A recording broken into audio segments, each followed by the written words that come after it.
এরকমই তো। হ্যাঁ রাস্তাঘাট খালিও না, বড় তো নাই।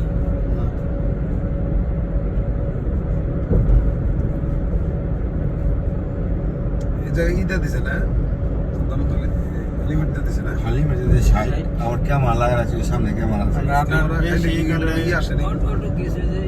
এটা ফিটনেস করবে গেলে তখন তো লাগাইবো এটা হচ্ছে আপনার এই যে যখন নাকি 60 এর উপরে হবে না অটোমেটিক বাইরে তো আপনি যেমন সাথে সাথে মেসেজ এসে গেল বা পাঠাই দিল, আমাদের এই জায়গার ক্ষেত্রে এটা কিভাবে? না এটা ফিটনেসে যখন গাড়ি কাগজ ফিটনেস করা যাবো তখন কতগুলো কেস খেয়েছে সব বাইরে যাবো জোরে বানাইতে দাও ফিটনেসে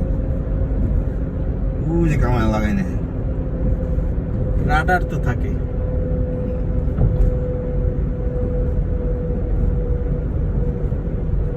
কত স্পিডে চালাইছেন কি আসে সবই আসে।